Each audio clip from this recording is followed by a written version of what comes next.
आज से करोड़ों साल पहले, जब इंसान का कोई अस्तित्व ही नहीं था, तब इस धरती पर डायनासोर्स का राज हुआ करता था। उन्होंने करोड़ों सालों तक धरती पर राज किया, लेकिन तकरीबन 65 मिलियन साल पहले एक विशाल एस्टेरॉयड पृथ्वी से टकराया, जिसने डायनासोर्स का अस्तित्व पृथ्वी से पूरी तरह से मिटा दिया। और आज इस फिल्म की कहानी कुछ इसी घटना पर आधारित है। तो कहानी की शुरुआत होती है और हमें बताया जाता है कि यह दुनिया अनंत है, इसका कोई अंत नहीं। ये बहुत बड़ी है और बिल्कुल हमारी ही पृथ्वी की तरह एक और प्लेनेट है जिसका नाम है सोमरस। उनकी बिल्कुल हमारी ही जैसी दुनिया थी और वह काफ़ी एडवांस्ड टेक्नोलॉजी के मालिक थे। वो वहाँ पर आराम से रह रहे थे। हालांकि ये वक्त 65 मिलियन साल पहले का था, लेकिन सोमरस के लोग इतने एडवांस थे कि वो तब भी किसी दूसरे प्लेनेट पे जा सकते थे। इसके बाद हम इस मूवी के मेन कैरेक्टर माइल्स को देखते हैं, जो कि यहाँ पर अपनी बेटी और अपनी वाइफ के साथ रहा करता था। माइल्स अपनी बेटी और अपनी वाइफ के साथ समुद्र के किनारे बीच पर आया हुआ था और उसकी बेटी को एक जानलेवा बीमारी थी और उसका इलाज कराने के लिए माइल्स के पास उतने पैसे नहीं थे। इसीलिए वह एक स्पेस मिशन पर जाने का फैसला करता है। क्योंकि वह एक पायलट था, वह अपने साथ अपने कुछ साइंटिस्ट साथियों को लेकर एक दूसरे प्लेनेट की खोज में जाने वाला था। उसका यह मिशन 2 साल का था और इस मिशन से उसे जो पैसे मिलेंगे उससे वह अपनी बेटी का इलाज कराएगा। उसे अपनी बेटी के लिए ऐसा करना ही था, क्योंकि उसके पास दूसरा और कोई रास्ता भी तो नहीं था। उसकी बेटी उसे कहती है कि डैड, मैं आपके वापस आने का इंतज़ार करूंगी। मुझे पता है आप अपना काम अच्छे से पूरा कर ले लेंगे। और इसके बाद माइल्स अपने सफ़र पर निकल जाता है, जिसके बाद हमें 2 साल बाद का समय दिखाया जाता है, जहाँ पर हमें फिर से माइल्स के उस स्पेसशिप को दिखाया जाता है। ये लोग अपनी मंजिल पर पहुंचने ही वाले होते हैं कि तभी कुछ छोटे छोटे एस्टेरॉयड के मलबे आकर इनके स्पेसशिप से टकराने लगते हैं। वो टुकड़े स्पेसशिप पर इतनी ज़ोर से लगते हैं कि स्पेसशिप बुरी तरह से कांपने लगता है। इस सारी हलचल में माइल्स की अपने स्लीपिंग चैम्बर में आंख खुल जाती है और अब वह बाहर निकलकर अपने शिप को कंट्रोल करता है, क्योंकि बाकी के सभी लोग अपने स्लीप चैम्बर्स में गहरी नींद में सो रहे थे और यह शिप ऑटो पायलट मोड पर खुद चल रहा था। उन छोटे पत्थर के टुकड़ों की रफ्तार काफ़ी ज़्यादा थी, जिस वजह से स्पेसशिप काफ़ी डैमेज हो जाता है। इन सारे हालातों को देखते हुए माइल्स फैसला करता है कि मैं स्पेसशिप को पास के ही किसी प्लेनेट पर लैंड कराऊंगा। लेकिन अब जैसे ही वह उस प्लेनेट की ऑर्बिट में आता है तो तेज़ रफ्तार की वजह से उसे कुछ भी दिखाई नहीं देता और यह स्पेसशिप एक काफ़ी बड़ी सी चट्टान से जाकर टकरा जाता है। इससे स्पेसशिप को एक बड़ा झटका लगता है, जिससे अंदर के सभी चैम्बर्स तबाह और बर्बाद हो जाते हैं। सब कुछ बर्बाद हो चुका था, यहाँ तक कि माइल्स की हालत भी काफ़ी ख़राब हो चुकी थी। इसके बाद वो चेक करने के लिए आता है कि क्या कोई ज़िंदा बचा है या नहीं, लेकिन जब वो बाहर आकर देखता है तो वो पाता है कि सारे के सारे चैम्बर्स बर्बाद हो चुके हैं, जिसमें मौजूद सभी लोग मर चुके थे। लेकिन तसल्ली की बात यह थी कि ये प्लेनेट इंसानों के रहने के लिए एकदम ठीक था, क्योंकि यहाँ पीने के लिए, पानी खाने के लिए फल और ऑक्सीजन भी है जिसमें सांस लिया जा सकता है। लेकिन उसे ये अंदाज़ा बिल्कुल नहीं था कि अगर इस प्लेनेट पर ज़िंदगी है तो यहाँ और भी खतरनाक क्रीचर हो सकते हैं। और जिस प्लेनेट पर माइल्स लैंड हुआ था, ये कोई और प्लेनेट नहीं बल्कि आज से 65 मिलियन साल पहले की हमारी पृथ्वी थी, जब इंसान पृथ्वी पर पैदा भी नहीं हुए थे। यहाँ पर सिर्फ बड़े मॉन्स्टर्स का राज हुआ करता था। इसके बाद माइल्स अपनी जानकारी अपने बेस में देता है और उनके साथ जो हुआ वो भी बताता है। उसे याद आता है कि हमारी इस स्पेसशिप में 2 छोटी स्पेसशिप भी थी जो कि इमरजेंसी में काम आती थी, लेकिन उसे अंदाज़ा नहीं था कि वो कहाँ गिरी है। और क्योंकि वो शिप काफ़ी मजबूत थी तो माइल्स फैसला करता है कि वह उन्हें ढूंढेगा और कैसे भी करके अपने प्लेनेट पर वापस जाएगा। अब उसे यहाँ पर खाने पीने के लिए कुछ भी नहीं मिल रहा था और हालात काफ़ी मुश्किल थे। एक बार तो माइल्स खुद को मारने का भी डिसाइड करता है, लेकिन जब उसे अपनी बेटी की याद आती है तो वो रुक जाता है। वो उसकी तस्वीरें देखकर उसे याद करने लगता है। इसके बाद उसे सिग्नल मिलता है कि उन सभी चैम्बर्स में से एक चैम्बर में से आवाज़ आ रही है।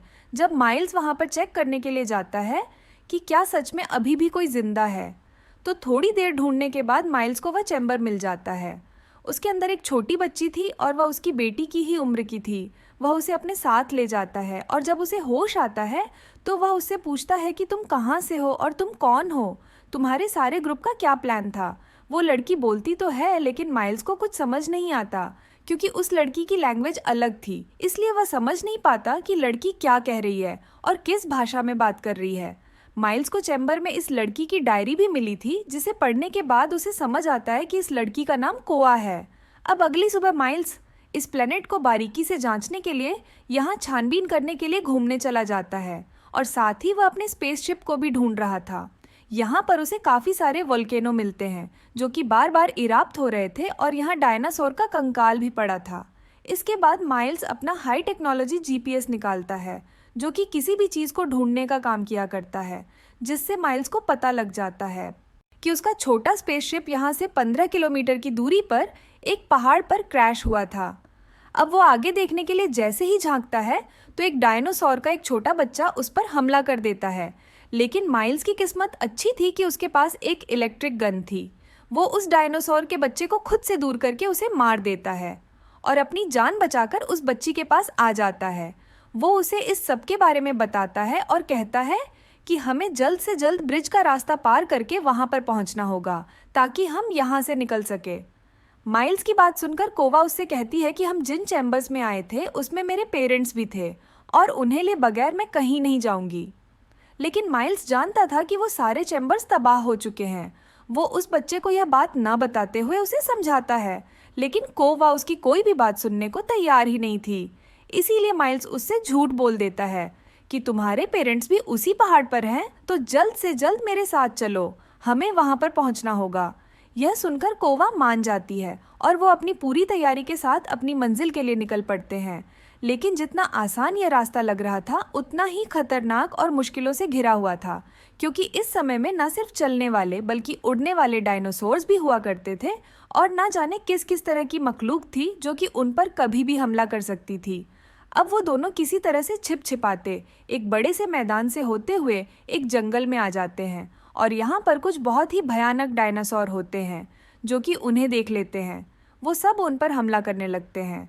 अब माइल्स अपनी इलेक्ट्रिक गन निकालकर उन पर शूट करता है और वो अपना और कोवा का बचाव कर रहा था।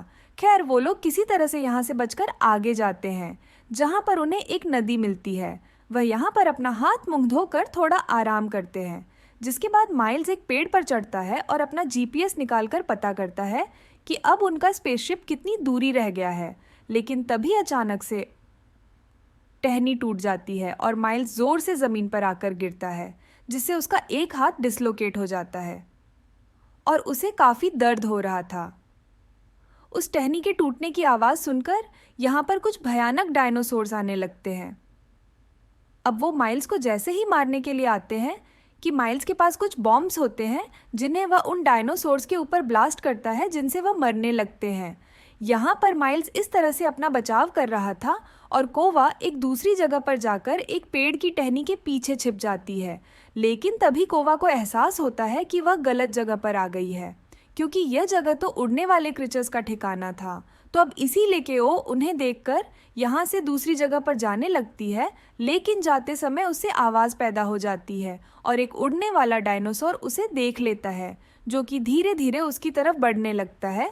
वो काफ़ी डर गई थी क्योंकि अब बचने का कोई रास्ता नहीं था और डायनासोर काफ़ी करीब आ गया था। वो एकदम से हमला करके उसके कपड़े पकड़ लेता है और कोवा को खींचकर अपने साथ ले जाने लगता है, लेकिन माइल्स ऐसा होते हुए देख लेता है।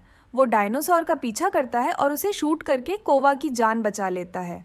वो इस सब से काफ़ी डर गई थी, इसीलिए माइल्स उसे अपनी पीठ पर उठाकर उस पहाड़ की तरफ जाने लगता है, क्योंकि उसके और कोवा में कहीं ना कहीं अपनी बेटी नज़र आ रही थी, जिसे कि 2 साल पहले वह अपने प्लेनेट पर छोड़कर आया था। अब क्यों? क्योंकि इन्हें चलते चलते रात हो जाती है और रात में चलना खतरे से खाली नहीं था, इसीलिए ये लोग एक केव में जाकर रात गुजारने का फैसला करते हैं। यहाँ पर माइल्स दोबारा से अपना जीपीएस चेक करता है कि अब उनका स्पेसशिप कितनी दूर रह गया है, लेकिन यहाँ पर जो चीज़ माइल्स को पता लगती है उसे जानकर उसके होश उड़ जाते हैं, क्योंकि स्पेस में जो एस्टेरॉयड के टुकड़े माइल्स के स्पेसशिप से आकर टकराए थे वो अब पृथ्वी पर गिरने वाले थे, जिससे होगा यह कि सारे डायनासोर्स और पृथ्वी पर जो भी चीज़ है वो सब कुछ तबाह हो जाएंगे। वो सारी चीज़ें राख में बदल जाएंगी। वो यह सारी चीज़ें समझ गया था और वो कोवा को भी इस बारे में बताता है। अब सुबह होते ही वे लोग जैसे ही यहाँ से निकलने वाले थे कि एक बड़ा सा डायनासोर आकर उन पर हमला कर देता है, जिससे बचने के लिए वो लोग उस केव के अंदर आ जाते हैं।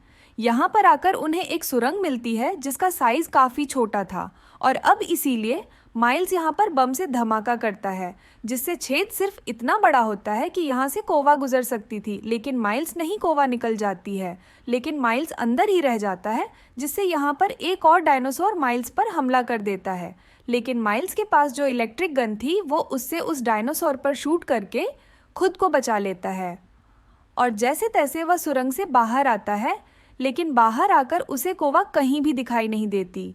वो आसमान से बहुत सारे चट्टानों के टुकड़े धरती की तरफ आते हुए देख रहा था, जिसका मतलब ये था कि इन लोगों को जल्द ही इस प्लेनेट को छोड़ना होगा, वरना वो लोग मारे जाएंगे। और इसीलिए वह जल्दी से उस तरफ भागने लगता है जहां वो स्पेसशिप थी, लेकिन वह गलती से एक दलदल में गिर जाता है। वो निकलने की बहुत कोशिश करता है, लेकिन वह दलदल उसे निगलता जा रहा था, यहाँ तक कि वह कोवा को भी आवाज़ लगाता है। क्यों? अब उसे बचने की कोई भी उम्मीद नज़र नहीं आ रही थी।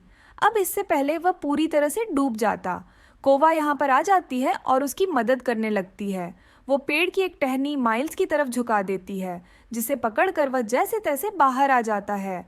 बाहर आते ही वो कोवा को जोर से गले लगा लेता है, क्योंकि आज वह मरने ही वाला था, लेकिन कोवा ने उसे बचा लिया। फिर वो उसे बताता है कि प्लेनेट जल्द ही खत्म होने वाला है, हम यहाँ से जल्द निकलना होगा। वह दोनों पूरा दिन और पूरी रात सफ़र करते हैं, और अगली रात होने से पहले वह उस स्पेसशिप तक पहुँच जाते हैं। और अच्छी बात यह थी कि इस स्पेसशिप में कोई डैमेज नहीं हुआ था, वो इससे निकल सकते थे। अब वक्त को बर्बाद ना करते हुए माइल्स जैसे ही स्पेसशिप को स्टार्ट करता है कि कोवा बाहर आ जाती है और अपने पेरेंट्स को ढूंढने लगती है, क्योंकि माइल्स ने ही कहा था कि तुम्हारे माँ बाप पहाड़ की चोटी पर मिलेंगे। लेकिन जल्द ही उसे समझ आ जाता है कि माइल्स ने उससे झूठ कहा था, क्योंकि उस हादसे में सभी चैम्बर्स बर्बाद हो गए थे, जिसमें कोवा के मॉम डैड भी मारे गए। अब माइल्स उस बच्ची को शांत करने की कोशिश करता है, लेकिन वो काफ़ी नाराज़ थी, इसलिए माइल्स उसे सच बता देता है कि तुम्हारे मॉम डैड मारे जा चुके हैं। माइल्स उससे माफ़ी मांगता है और कहता है कि मैंने यह सब तुम्हारी और अपनी जान बचाने के लिए किया, और अब हमें भी यहाँ से जल्द निकलना चाहिए, क्योंकि यह प्लेनेट ख़त्म होने वाला है। अब यहाँ पर कोवा काफ़ी रो रही थी, इसीलिए माइल्स उसे शांत करने के लिए अपनी बेटी की फ़ोटो दिखाता है और कहता है कि मैं इस मिशन पर इसीलिए आया ताकि इससे मिले पैसों से मैं अपनी बेटी का इलाज करा सकूं। उसे एक जानलेवा बीमारी है, और अगर अब मैं टाइम पर ना पहुंच सका तो वह मर जाएगी। माइल्स कोवा को भी अपनी बेटी की तरह समझ रहा था, और वो उसकी भी जान किसी भी तरह से बचाना चाहता था। कोवा उसकी बातें सुनकर इमोशनल हो जाती है और उसके गले लगकर रोने लगती है, और अब इसके बाद वो स्पेसशिप में जाकर बैठ जाते हैं। लेकिन इससे पहले वो यहाँ से निकल पाते हैं, उन चट्टानों का हमला हो जाता है, और साथ ही उन्हें दो बड़े बड़े डायनासोर्स ने भी देख लिया था, जो यहाँ आकर उस स्पेसशिप पर हमला करके उन्हें रोकने की कोशिश करते हैं। माइल्स ये बात जानता था कि अगर हम यहीं पर रुके रहे तो ये डायनासोर्स हम पे हमला करके हम दोनों को ही मार देंगे, इसलिए वो स्पेसशिप से बाहर जाकर डायनासोर्स का ध्यान अपनी तरफ करता है ताकि कोवा की जान बच सके। अब एक डायनासोर जैसे ही माइल्स के पास आता है तो माइल्स उस पर अपनी इलेक्ट्रिक गन से शूट करके उसे मार देता है, लेकिन अभी एक और डायनासोर जिंदा था जो कि तेज़ी से माइल्स की तरफ बढ़ने लगता है। माइल्स को लगने लगता है कि शायद ये डायनासोर सर उसे मार देगा, क्योंकि उसकी गन की बैटरी लो हो चुकी थी, वो दोबारा से लॉड नहीं हो रही थी। डायनासोर उसके काफ़ी करीब आ गया था, लेकिन इसी बीच स्पेसशिप में बैठी कोवा अपना दिमाग चला देती है और एक वीडियो प्ले कर देती है। जैसे ही डायनासोर का ध्यान भटकता है, माइल्स को वहाँ से भागने का मौका मिल जाता है, लेकिन जब डायनासोर को उस वीडियो प्रोजेक्टर से कुछ नहीं मिलता तो वो फिर से माइल्स के पीछे पड़ जाता है। और अब ये प्लेनेट भी तबाह होने वाला था, क्योंकि यहाँ की सारी वोल्केनो ब्लास्ट होने वाले थे, और तभी एस्टेरॉयड के टुकड़े नीचे गिर रहे थे। डायनासोर माइल्स का पीछा कर रहा था, और माइल्स को समझ नहीं आ रहा था कि इस डायनासोर से कैसे छुटकारा पाया जाए। तभी उसे एक आइडिया आता है, वो ज़मीन से निकलने वाले उन वोल्केनो की तरफ भागना शुरू कर देता है, और अब जैसे ही वो वोल्केनो फटता है, डायनासोर उसकी चपेट में आ जाता है। लेकिन उसकी स्किन इतनी मोटी थी कि उस पर कोई ज़्यादा फर्क नहीं पड़ता, लेकिन वह इससे थोड़ा जख्मी हो जाता है। अब डायनासोर को और गुस्सा आ गया था, और वह माइल्स को मारने के लिए उसकी तरफ बढ़ता है। अब माइल्स भी अपनी मौत को गले लगाने वाला था, क्योंकि उसके पास भी पीछे हटने के लिए कोई जगह नहीं थी। वो उसे मारने ही वाला था कि तभी यहाँ पर एक बार और कोवा आ जाती है। वो एक लकड़ी को उस डायनासोर की आंख में घुसा देती है, और अब क्योंकि उसे कुछ दिखाई नहीं दे रहा था, इसलिए वो एक बड़े वोल्केनो के पास आ जाता है। और अब वो जैसे ही फटता है, उसके अंदर मौजूद तेज़ब और लावा डायनासोर को अपनी लपेट में ले लेता है, और लावा उसे गला देता है। इस तरह से वो मारा जाता है। अब माइल्स की जान बच गई थी। इसके बाद ये दोनों जल्दी से स्पेसशिप में जाकर बैठ जाते हैं। माइल्स जल्दी से अपने प्लेनेट की लोकेशन डालकर यहाँ से निकल जाता है, जहाँ इस बीच कुछ छोटे पत्थर के टुकड़े इनके स्पेसशिप से आकर भी टकराते हैं, लेकिन ये सही सलामत यहाँ से निकल जाते हैं। वहीं एक बड़ा सा एस्टेरॉयड पृथ्वी पर आकर गिरता है और पृथ्वी पर मौजूद हर एक चीज़ को तबाह कर देता है, और इस तरह से डायनासोर्स का पृथ्वी से अंत हो जाता है, और ये फिल्म भी यहीं पर ख़त्म हो जाती है। तो दोस्तों, मुझे कमेंट करके ज़रूर बताना कि ये फिल्म आपको कैसी लगी।